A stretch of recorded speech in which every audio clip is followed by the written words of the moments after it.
Khalid bin Walid ini seorang sahabat, iya sahabat, tapi punya kelebihan, punya kekurangan. Ya Rasulullah tidak punya kekurangan, punyanya hanya kelebihan.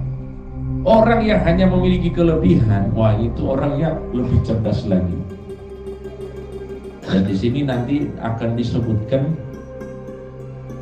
dari tanda kesempurnaan akal Rasulullah Shallallahu Alaihi Wasallam.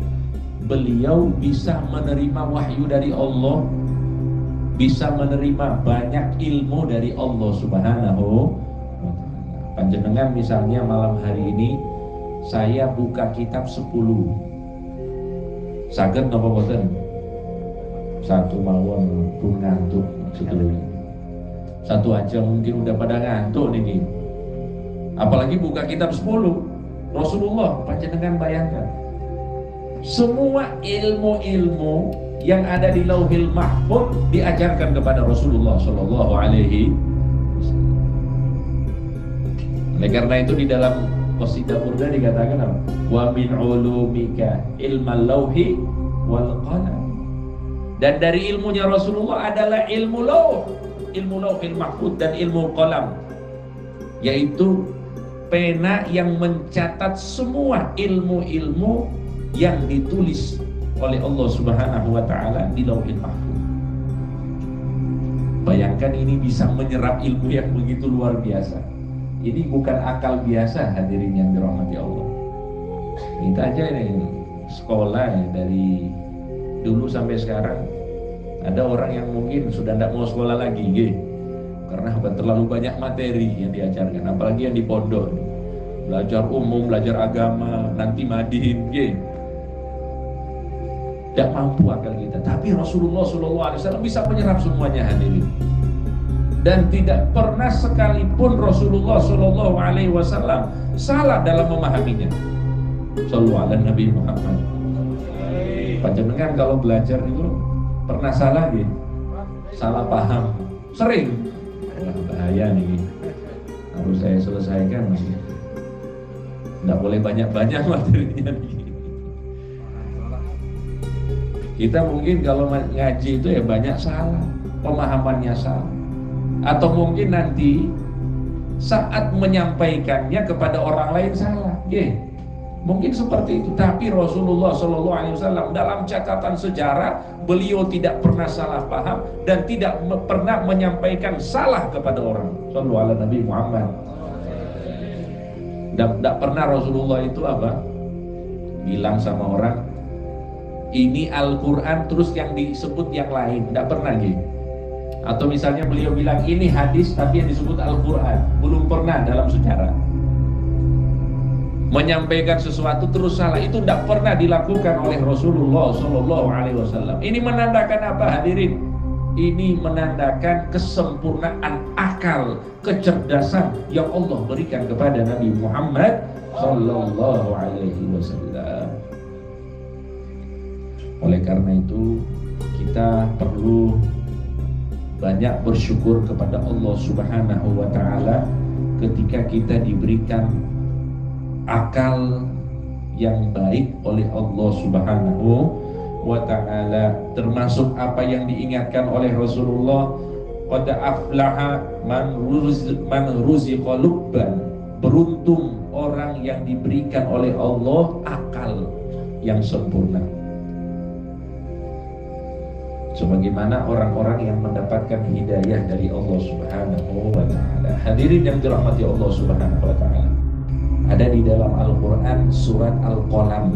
Nah, di situ Allah Subhanahu wa Ta'ala menjelaskan kepada kita. Allah berfirman, Nun wal qalami wa ma yasturun ma anta bi ni'mati rabbika bimajnun. Nah, di sini Allah membantah tuduhan-tuduhan orang-orang yang tidak beriman kepada Nabi Muhammad Sallallahu Alaihi Wasallam.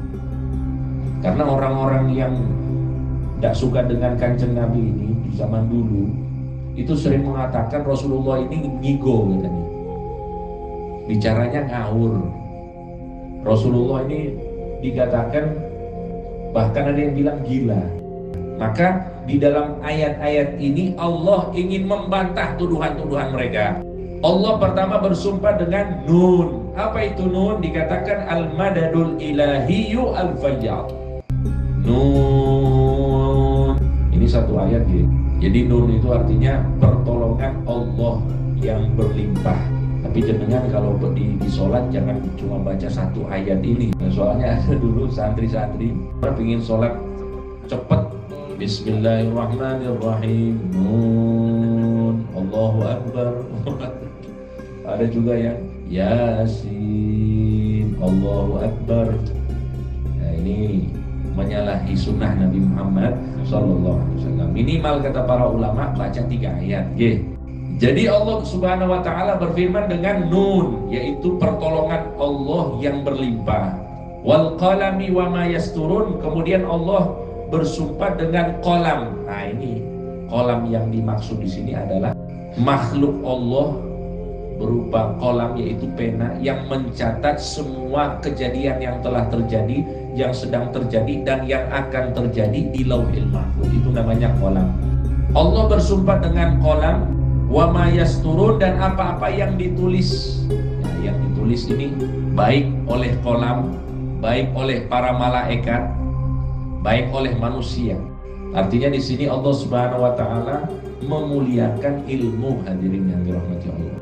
Oleh karena itu kalau kita ingin memuliakan apa yang dimuliakan oleh Allah, insya Allah kita dapat kemuliaan dari Allah Subhanahu wa Ta'ala.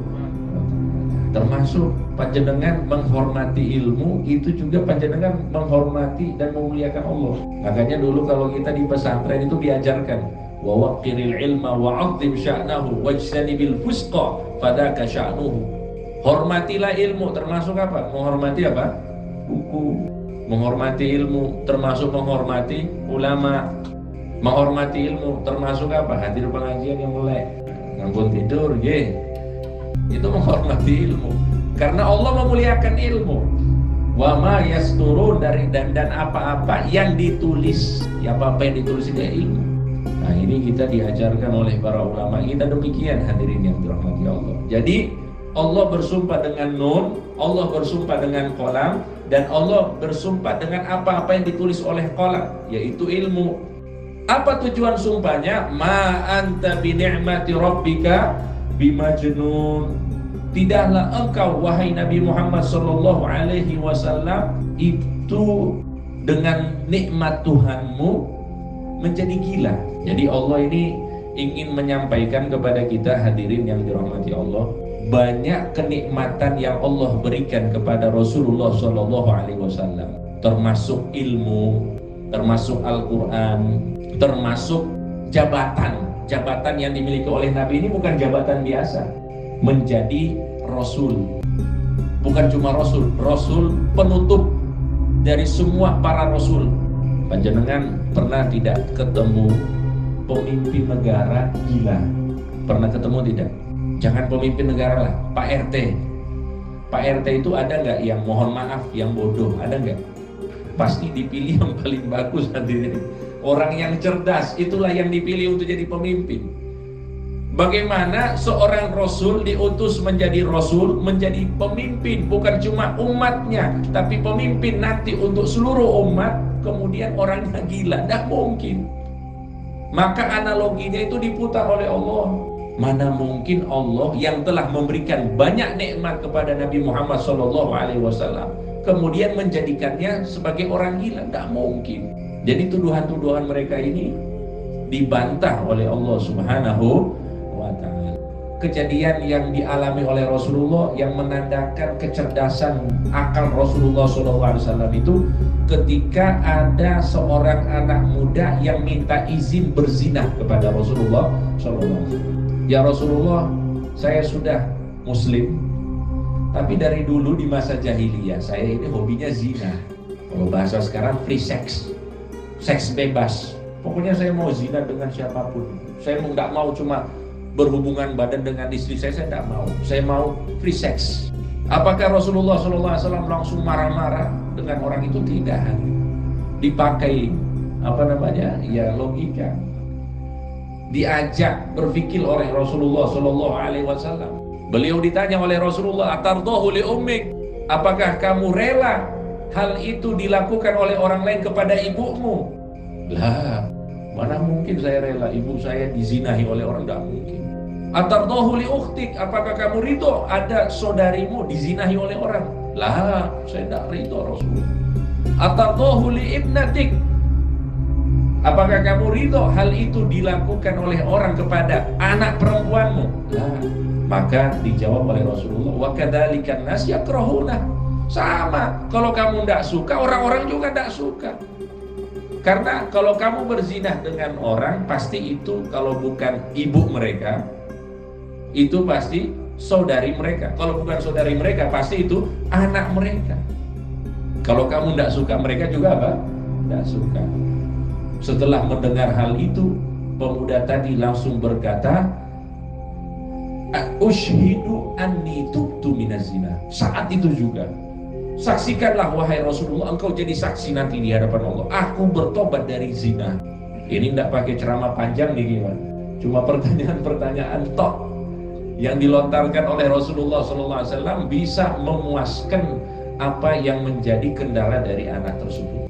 Langsung tidak mau berzina. Kok bisa seperti ini? Ini kecerdasannya Rasulullah SAW, bisa membaca situasi dan kondisi. Cuma ya kadang-kadang ada orang yang mengambil dari hadis Nabi Muhammad SAW terus dipraktekkan, padahal kondisinya udah berubah. Ada ini pendakwa di Amerika dapat kasus yang sama. Ada pemuda datang, terus ditawarkan, mau tidak masuk ke dalam agama Islam? Saya mau, with one condition. Wah, katanya pakai bahasa Inggris. Saya mau masuk dalam agama Islam tapi dengan satu syarat. Apa itu? Free sex. Saya tetap mau melakukan perzinahan, kata orang itu, orang Amerika. Maka si pendakwa ini pakai caranya Rasulullah SAW. Apakah kamu ridho hal itu dilakukan untuk ibumu? Pemudahnya ini bilang apa? Why not? Katanya. Kenapa tidak? Ya di sana budayanya seperti itu. Untuk apakah kamu ridho dilakukan sama saudarimu? Why not? Monggo katanya. Dilakukan kepada anakmu, ya monggo, silakan. Kalau dia suka ya monggo. Ini pendakwanya bingung ini. Ini yang kok nggak mandi? Enggak, bukan gitu. Situasinya beda. Rasulullah SAW itu cerdas sekali. Ketika ada orang datang, jawabannya pasti beda-beda, menyesuaikan kondisi dari orang itu. Ya Rasulullah, nasihati aku, jangan marah. Rasulullah, nasihati aku, sholat pada waktunya. Rasulullah, nasihati aku, birrul walidain, bakti sama orang tua. Beda-beda jawabannya, nasihatnya apa? Beda-beda. Ini menandakan apa? Kesempurnaan dari kecerdasan Rasulullah Shallallahu Alaihi Wasallam. Mudah-mudahan kita malam hari ini lebih mengenal lagi Rasulullah Shallallahu Alaihi Wasallam dan lebih meyakini tentang kesempurnaan yang Allah berikan kepada Nabi Muhammad Shallallahu Alaihi Wasallam, sehingga kita semakin cinta dan semakin senang dengan Rasulullah Shallallahu Alaihi Wasallam. Dan semoga kita yang malam hari ini berkumpul pada malam hari ini diberikan akal yang sempurna oleh Allah Subhanahu wa Ta'ala, sehingga kita semakin dekat dengan hidayah, dekat dengan taufik, dekat dengan sifat-sifat baik, wabil khusus sifat zuhud dalam kehidupan ini. Dan mudah-mudahan semua kita yang ada di sini, hajat-hajat kita dikabulkan oleh Allah Subhanahu wa Ta'ala, dan semoga kita selalu diberikan keistiqomahan oleh Allah Subhanahu wa Ta'ala di dalam beribadah kepada Allah Subhanahu wa Ta'ala, dan diberikan ilmu-ilmu yang manfaat, yang menghasilkan amal soleh, yang ikhlas kepada Allah Subhanahu wa Ta'ala. Dan kita berharap mudah-mudahan di hari kiamat kelak kita mendapatkan syafaat Nabi Muhammad sallallahu alaihi wasallam bidukhulil jannah bighairi sabiqati adab wal hisab bihaqqi sayyidina Muhammadin sayyidi waladi adnan wa ila hadratin nabi sayyidina Muhammad sallallahu alaihi wasallam. Al-Fatihah.